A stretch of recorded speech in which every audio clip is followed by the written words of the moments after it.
penetration is not and cannot. Are you ready for another baby? This one had a baby for CS. She's not a strong woman. Hey fam, welcome back to the channel. A woman here. How na day? So guys, today I bring you another sweet gist. No need for long talks, let's just dive right into it. So guys, Lily Pope TV put up a video, talking about her postpartum experiences, and one of the parts of that video that caught my attention was when she talked about sex postpartum. If you know on this channel, we like that topic. We talk about it. I've talked about it severally on this channel. I like to talk about sex. I like to hear about sex. I mean, everybody's having sex, so nobody should look at me with this kind of holy eye. We know what you did last night. So if you don't know who Lily Pope is, she is a YouTuber based in Oka, Anambra State in Nigeria. She's a mom of twin boys. She had them through IVF. I mean, you can go through her channel. She took us on this journey with her from the beginning to the end. She told us the cost, see everything. So if you're looking to go on this journey of IVF, or anybody, any TTC mom that wants to try, I think you can contact her on Instagram. I think she should be open to help out. Yeah, see, I honestly did not even know that it was a thing, that it was possible for someone that has had a child before to go through infertility. Mind me using that word. I had no idea. I thought, people that usually TTC are those that have not had any child yet.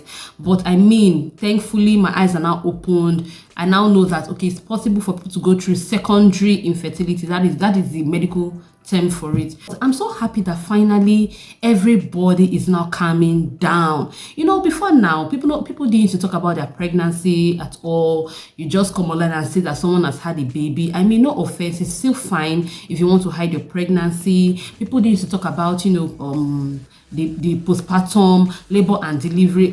I mean, never. They only tell you don't shout. If you shout, you continue to shout all through, the process of having your other kids. People didn't used to really open up about sex after pregnancy or sex postpartum. Another issue that I really respect her and a lot of other women for is talking about this issue of having their babies via cesarean section. Before now, people used to shy away from the topic. They say, oh, I don't want to have my baby via CS. It means I'm not a strong woman. It means my body is not doing its thing. My pastor say I must have my baby like the Hebrew woman. And I'm like, where did you people hear?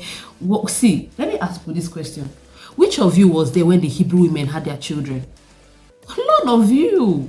The Bible only mentions that before the Egyptians arrived, they've already had their baby, which means mother was fine, baby was fine. Okay, so please, let's no longer shame ourselves with this stigma of this one had a baby via CS. She's not a strong woman. Please, cesarean has been saving the lives of women a long time. So let us jump right into the main topic of discussion, which is sex, postpartum, or sex after having a baby. If you did not know, she mentioned in that video that she was banned from having sex while she was pregnant because she suffered from, cervical incompetence, which is a condition, where the cervix ripens or the cervix opens before time. Your cervix is meant to open when your baby is due, but for some people, it opens before time, and that has led to a lot of women suffer from multiple miscarriages. But thank God for medical intervention. There's a way to to sew up the mouth of the cervix, and then when time is right, they open it and the baby can come. So because of cervical incompetence, she was not allowed to have sex. But then my girl or my woman or my sister mentioned that she had sex 8 weeks postpartum, and I was just shy. I was like, I'm shy. You know why I'm shy? Just guess. You know why I'm shy already. So if you know you're a mom, don't be shy. Let me know in the comment section, how long did it take you to resume bedroom activities or resume bedmatics? Let me know in the comment section. So technically, they'll tell you in the hospital that you can resume sex, 6 weeks postpartum, and this is not even because of the vagina itself, but this is to allow the wound where the placenta detached from to heal. Okay, it will take about 6 weeks for the wound to heal, but this is not to say that you must have sex when you're 6 weeks postpartum. Which brings me to this post I saw. I saw this post a while back where this woman was coming to drag us on the internet that she had sex barely 3 weeks after having a baby to satisfy her husband. And I was like, why are you doing this to yourself? See, it's gonna be all games and fun till you have an infection. Okay, 3 weeks is way too early in my opinion, even though you may not feel any physical discomfort, around the vaginal area, but I'm talking about internal, the wound where the placenta are detached from. Okay, I've said it severally on this channel. Yes, I talk about sex a lot on this channel.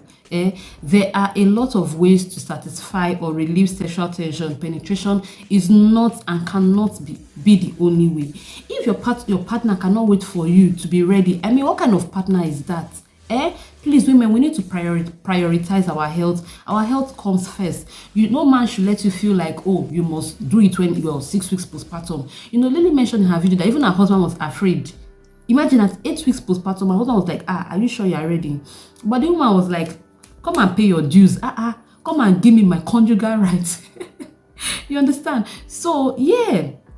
Sex postpartum is not compulsory that you must do it 6 weeks postpartum. For a lot of women, even after 6 weeks, they've not healed properly, especially if they had episiotomy, which is like where you get a cut so that the baby can come out very well. Some women have 1st degree cut, 2nd degree cut, 3rd degree or even 4th degree cuts.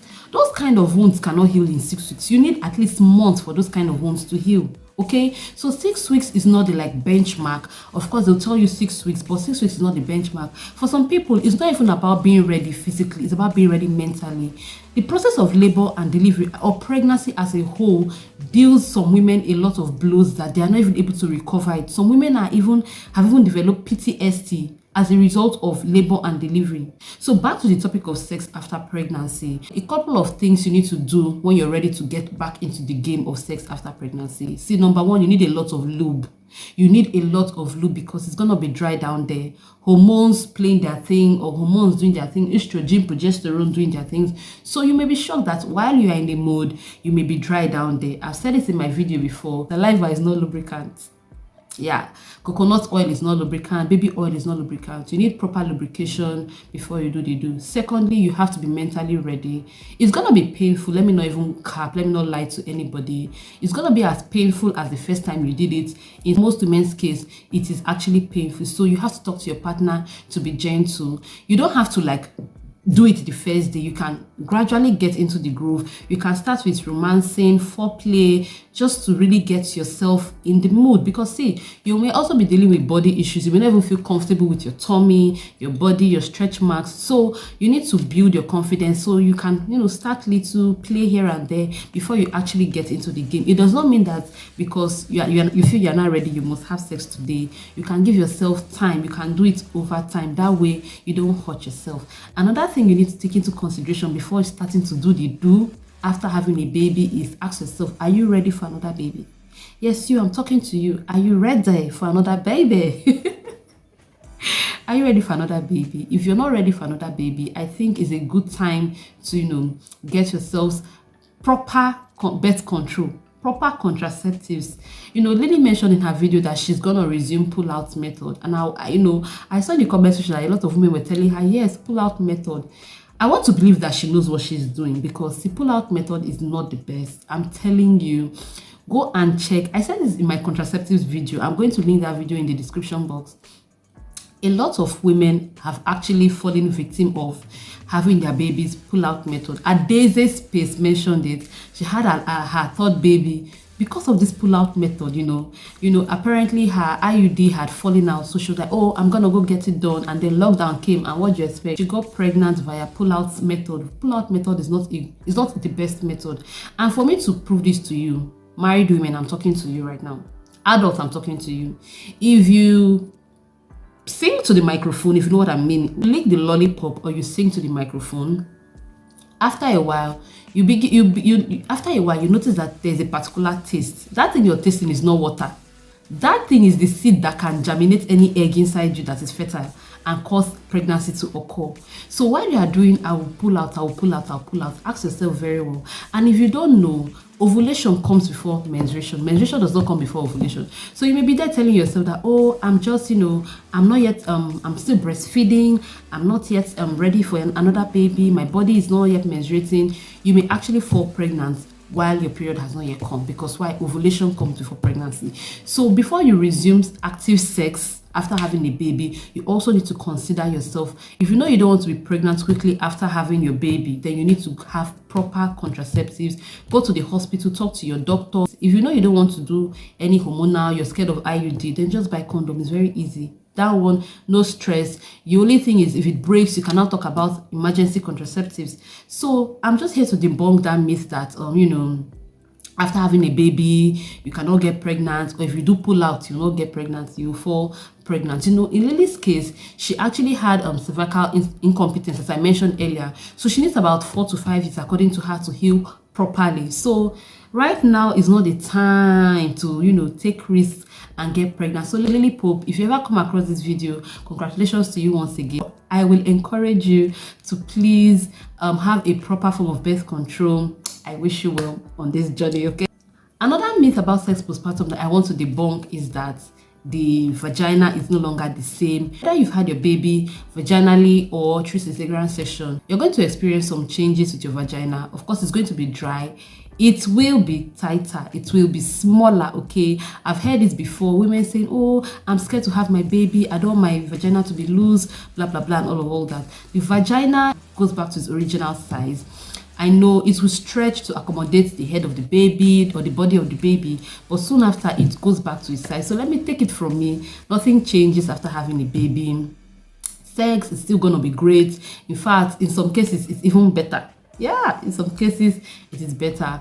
So let me know your thoughts in the comment section. How long did it take for you to resume doing the do after having a baby? What form of birth control are you using? Are you pulling and praying?